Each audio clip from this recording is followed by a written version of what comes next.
Hey folks, Dan Frio here, and once again, welcome back to Stock Talk Tuesday. And today what we're going to talk about is I've been looking at the news lately, and I actually did some AI research, and I got maybe some interesting stock picks for you today. So no, we're not going to go over these things today.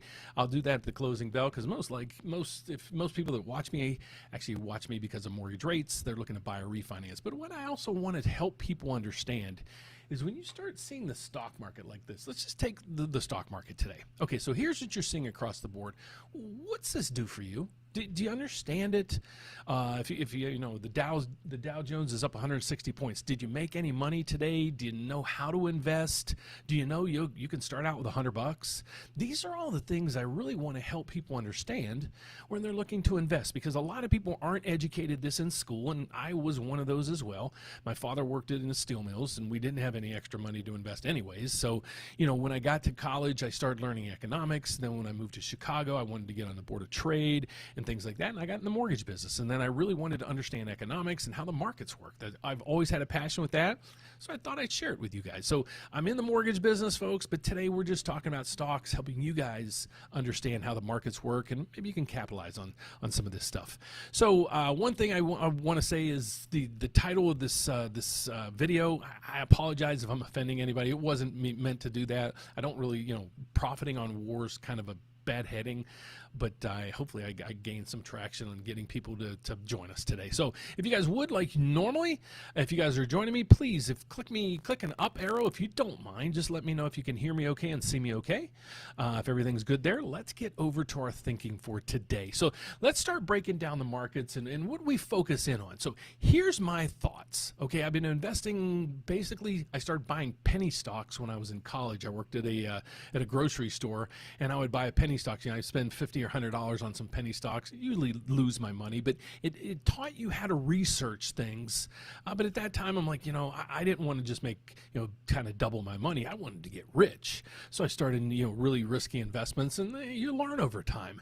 The best investment I can actually advise for you, and again, folks, I'm not a stock advisor. I'm not a financial planner. All I do this for is educational and entertainment purposes, so you at least understand the markets. But if you just looked at the S&P 500 and put some money in one of those funds that tracks the S&P, and you'd put $25 a paycheck, something like that, it'll build over time. Don't even think about it. Just do it as a bill and don't worry about it. You'll have some pretty decent returns. But what I want to dive into is some of the thinking that I think is basically maybe more than a novice investor. When I'm investing, I look at the long-term investments because I'm 60 years old. I don't really want to roll the dice anymore. So what I want to look at is solid companies that have a great outlook and has potential for major profits. And so what I do as well is I usually don't buy individual stocks. I usually try to buy what's called an ETF. It's a basket of individual stocks. So what we're going to talk about today is just let's go in the headlines and just see what would be a decent investment idea, okay, based on the headlines.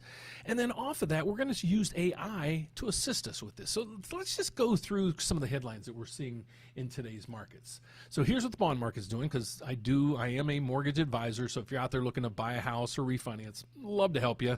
I'll give you my information at the end of this video. I'm here to help you, teach you on the investing at this point. So we go over this each day to let you guys know what's going on with mortgage rates. Today, if the MBS is up 12 ticks, that means mortgage rates are coming down just a little bit, but we're not here for that. We're here for this over here. So my first thought was this: what companies aren't going to be really affected by tariffs? So I did an analysis of this, and I broke down the data, and here's what the data had. It came in with some interesting facts here, I guess. And this is basically Chat GPT, folks. Here's what I did. What companies would sidestep tariff costs? That's all I put it. Okay, here's what came out. Domestic-focused companies, home builders, and well, I'm in the mortgage business. Would I agree or disagree with this? Well, right now, it depends on what markets you're looking at. Are home builders good long-term investments? I think so, long-term.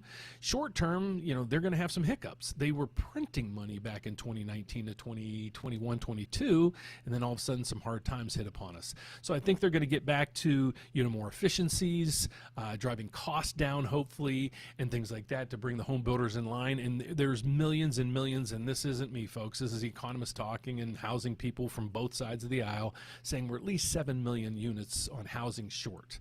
So how are we going to build those? Well, home builders. Am I an investor in home builders right now? No. Have I been? I can't ever say I have been in my lifetime. So that's factual data. So next thing you go, regional banks and insurance firms.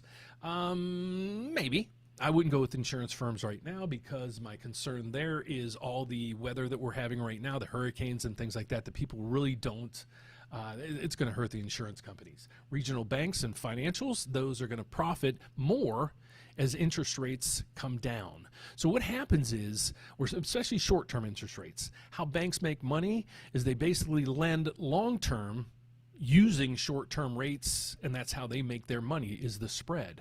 When you have short-term rates as high, in some cases higher than longer-term rates, the banks are really tight to make a lot of money. Now, if you've been watching earnings reports, you'll see a lot of banks' earnings and financial earnings were fantastic.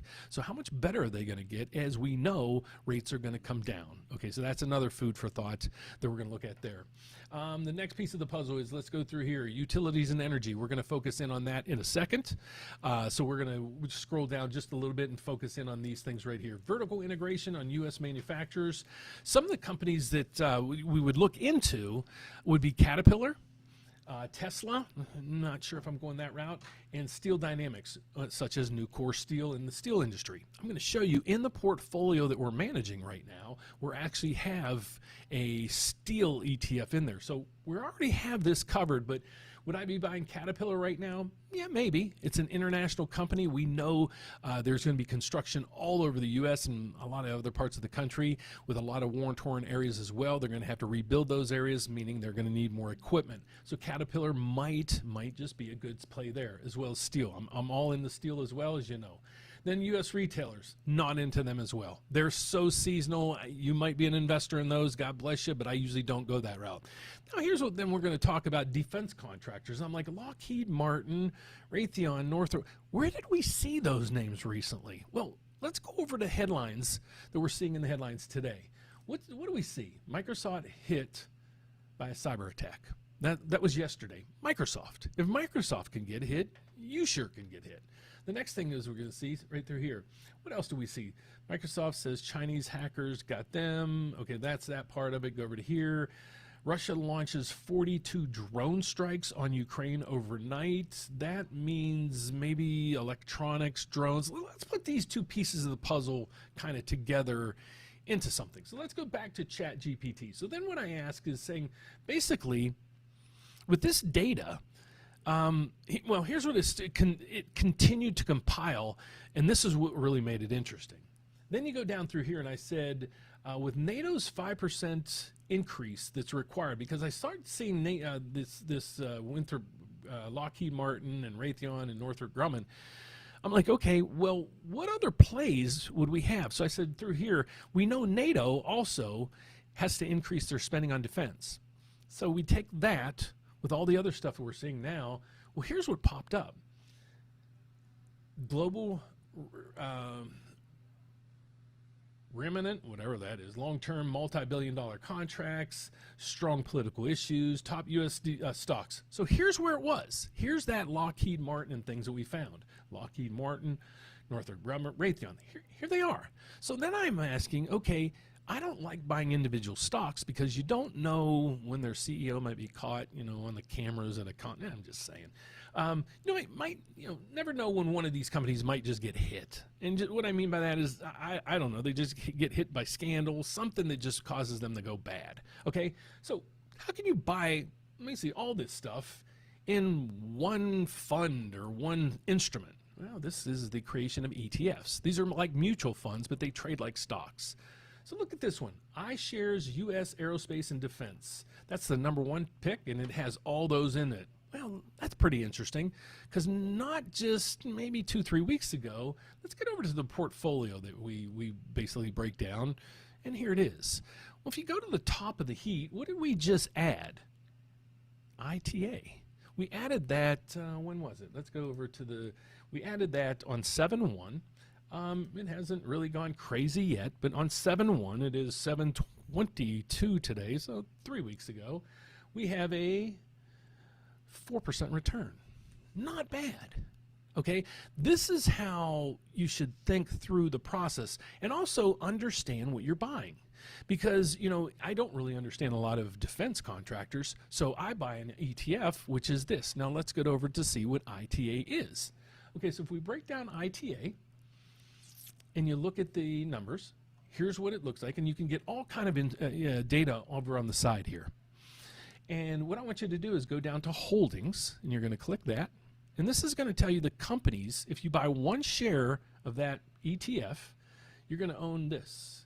You're going to go GE Aerospace, RTX, the Boeing Company, Axon, General Dynamics, Northrop, Lockheed, and the other ones are going to be in there. So now with this, you're getting all these companies. So if one has a hiccup or a bad quarter or something happens to one and another one, you know, comes up with the cure of whatever and this skyrockets, you won't, you know, miss out on that profit, but you're not going to get killed by just buying, you know, these just one particular stock. So that's basically the thought process behind how we wanted to discuss today's event. So that's what I was talking about, you know, how we're looking at these investments, the whys and how to invest. So how to invest, we're going to talk about that next week. I do have a link down below, and you can actually open an account with Charles Schwab. Okay, if you do that, next week we're going to go in and I'm going to show you through Yahoo Finance, and that's what we're going to do it through. I'll educate you guys on, you know, how to do your research to break this down, look at, you know, how much is it going to cost you? What kind of dividends are you going to get? What are dividends? It's like, you know, basically buying stock, you get the appreciation of the stock, but the nice thing is too, many of these stocks also pay what's called a dividend. It's like getting, you know, having your money in a bank account and you earn interest. Well, that's also when it comes to stocks and bonds and things like that, they call those dividends. So not only, you know, could you possibly get some good returns, let's just go back to our portfolio and let's just see with this one. You can go up to here and you can hit the summary section. And if you do that, it's going to tell you what kind of yield you have. And this one might have a decent yield because of the companies that it operates in, but not that great. So the yield is right through here. The yield is 0.58. So at least you're getting some return on your money there. Now let's see how it's done year to date. Year to date, this is, whoa, I didn't realize this. Year to date, this fund is up 32%. Let's go 1 year, 42% on 1 year and 130%. Now, a lot of people might say, well, that's way too expensive at this point. Well, let's just go back. If you would have bought just a month ago, you'd be up 6%. So if you bought, you know, at that point, it went up 6% and then it went up. So you can't say, well, it's too high now, because you can actually go back, you know, back all the way to, you know, let's see how far this thing goes. If you went over to here and said, well, you know, the price is $30, it just went to 33, I got 10% on my money, that's the price is, it's pretty hefty now, I'm not going to buy this stock. Now it's 192. So how high can these go? Don't really know, folks, but the market's been going up and up and up for years and years and years. And very rarely do you have a complete down market multiple years in a row. And if you've been out of the market over the last couple years, the S&P 500 alone has been tracking over 25% returns over 2022, 2023, and I forget what the returns were in 2024, but I think they were still pretty darn good in 2024 as well. So that's why I'm trying to educate you on how these markets work and how you can understand them and actually maybe profit from different industries that are out there. So thanks for watching, folks. I will be back later today to let you guys know what is going on with mortgage rates. And the reason for that is that's what I do for a living. My name is Dan Frio. I'm actually a mortgage loan officer. I'm licensed in all 50 states as well as Puerto Rico. Our slogan here is one application, one credit pool. We're going to shop your loan over 30 different lenders. Now, how do we do that? Well, go to my website. It's therateupdate.com. You can find all the information right through here. So what we do is I work at a federal bank. That means I'm licensed in all 50 states as well as Puerto Rico. That's the federal part. The cool thing is we're set up with 33 other lenders. These are banks, credit unions, and mortgage companies. We can use their rates, their programs to help you. Because what are you doing out there when you're trying to get a mortgage to buy or refinance? Well, you're shopping around, having your credit pulled and everything else. What if you can do all that and get multiple quotes in one place. So every Wednesday we come on and I show you how we do this and how we shop your rates with over 30 different lenders. So join us tomorrow on our live event at that time. But at this point, I'm going to go for the day. So if you have any other questions, list those down below. Go to our website and you can ask Dan a question right over through here.